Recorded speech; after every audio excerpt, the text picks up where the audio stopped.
আসসালামু আলাইকুম। কলম বাঁধার মাত্র 15 দিনের মাথায় আতা গাছটিতে প্রচুর পরিমাণে ফুল চলে এসেছে। চাইলে আপনিও পারবেন। আমি কাজটি কিভাবে করেছি সম্পূর্ণ দেখাবো এই ভিডিওতে। আমরা দেখতে পাচ্ছি আমাদের বাগানে এই সাইজের একটি আতা গাছ হয়েছে বীজ থেকে। তো এই গাছটি আমরা ছাদ বাগানে রোপণ করার জন্য উপযুক্তভাবে কলম বাঁধব। তার জন্য আমরা প্রথমে গাছটির 1 ফুট উপরে কেটে ফেলব। আমরা ঠিকঠাকভাবে কেটে নিলাম। এখন আমাদের প্রয়োজন হবে সায়ন।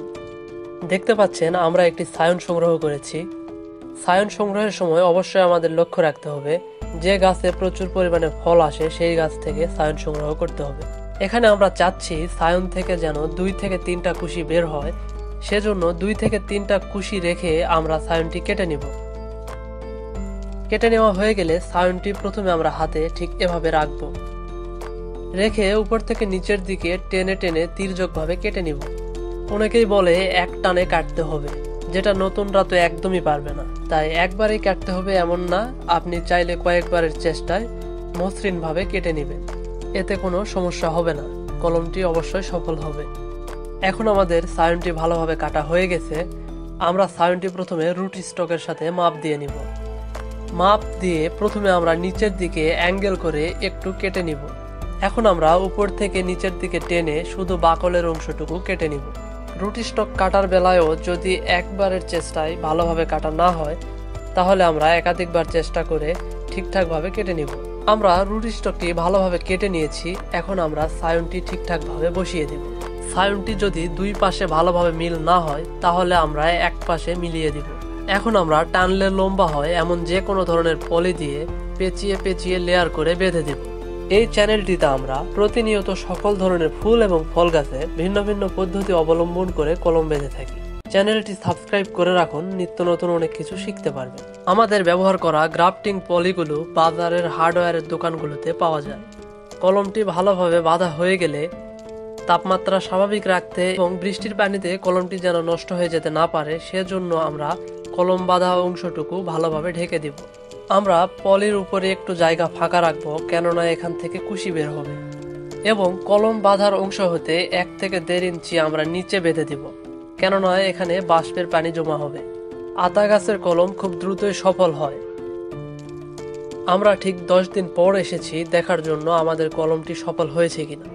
প্রথমে আমরা বাঁধনটি খুলে দিয়ে উপরে ঢেকে দেওয়া পলিটি আলাদা করব।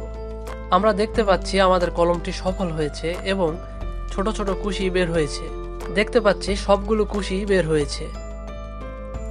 আমরা ঠিক 15 দিন পর আসলে দেখতে পাই আমাদের আতা গাছটিতে ডালগুলো দ্রুত বৃদ্ধি পেতে শুরু করেছে এবং আমরা দেখতে পাচ্ছি এখানে বেশ কিছু ফুল চলে এসেছে।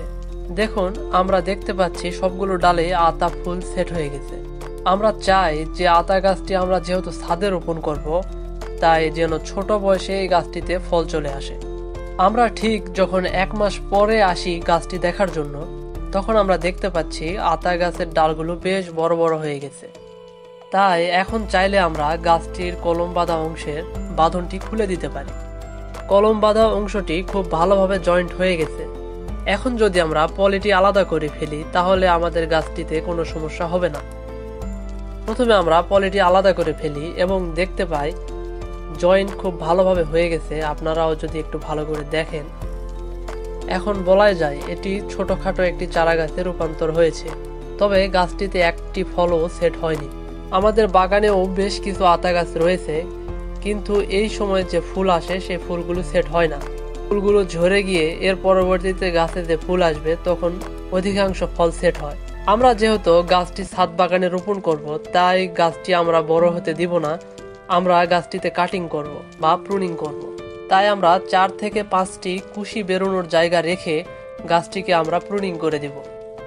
আমরা 2টি ডাল রেখেছি, 2টি ডালে একই জায়গায় কেটে দিব। গাছটি তুলনামূলক ছোট এবং ঝোপালো করতে গেলে আমাদের অবশ্যই এভাবে কেটে দিতে হবে। ইনশাআল্লাহ আমরা এই গাছে পরবর্তী বছর বেশ কিছু ফল দেখতে পাবো।